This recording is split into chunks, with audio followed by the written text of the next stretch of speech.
Okay, now for something completely different. It's Monty Python The Complete Series.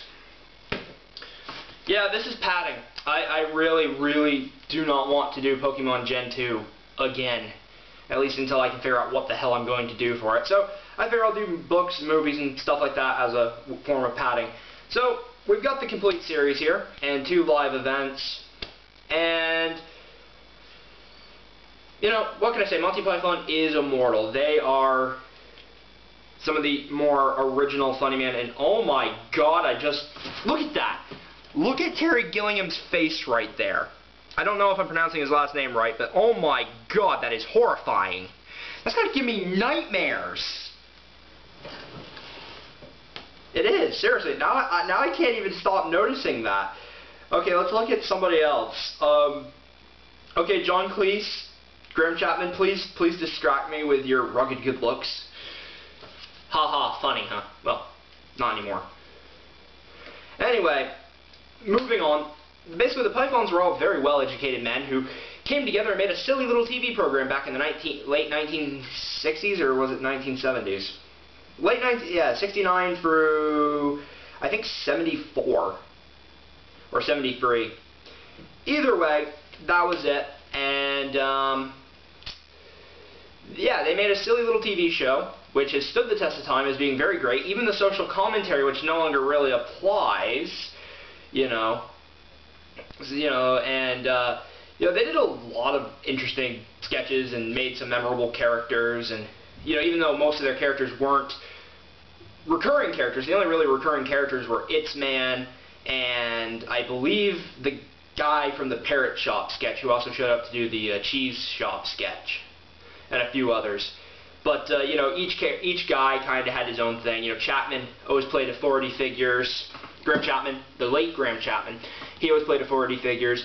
And before I move on to the other Pythons, I have to say Graham Chapman, great man. Yeah, he had his demons. He was an alcoholic and stuff like that. But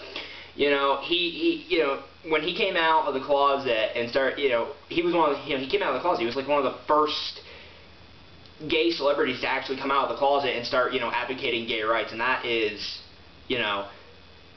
one of the things that made him really great, aside from the humor, was that, he, made the decision, hey, look, I'm gay. What the hell are you going to do about it, You going to stop watching me?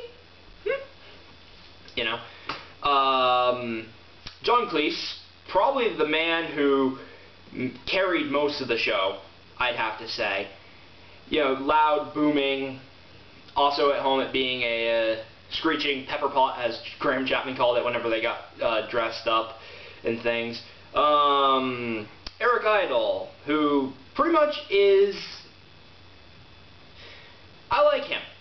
I don't really, he played a lot of different characters, he just kind of played what was demanded. But I liked his voice. I really like his voice. The way, it's not quite the deepness of the other guys. I think that's why they made him dress as a woman a lot, because he didn't really have to do too much. Michael Palin, who kind of could go from playing the downtrodden dude whose wife was cheating on him to an insane shopkeeper and a homicidal barber who sings about wanting to be a transvestite. Yeah, he was like the most versatile Python. And Terry Jones, who kind of always seemed to get put as the unlucky guy or as the, the bad guy of the sketch.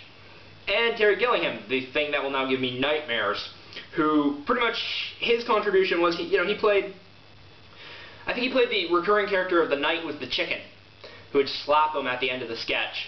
And he also did all these wonderful animations that cover this box, and they kind of led the way into different shows.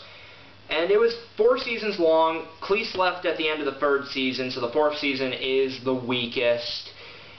And then they did the movies. Or did they do the movies while they were doing the 4th season? I don't remember. But, they did the movies, and that was pretty much it. And there were other Pythons that I could mention. There was the 2 girls, the pseudo-Pythons. I think it's Connie Booth and... I cannot remember her name. But they had the 2 girls, and they were the ones who they used whenever a pepper pot was not acceptable. And then there's, the long legend of who was the seventh Python, I believe it was, because there were 6 of them in total. Who was the 7th? You know, some say the girl, some say behind the scenes writing staff, but it's always going to be this, you know. And memorable sketches, you know, Parrot sketch, Cheese Shop says how to defend yourself against fresh fruit. Anytime the Gumbies show up, the Colonel, Graham Chapman as the Colonel, is getting too silly, you know. So yeah, that's Monty Python. I love it. I always have. I remember watching it reruns on the mornings on BBC America when I was little. But that's it. And before my memory card goes out and I get cut off, I should end this. End this little farce because it isn't silly, not silly at all.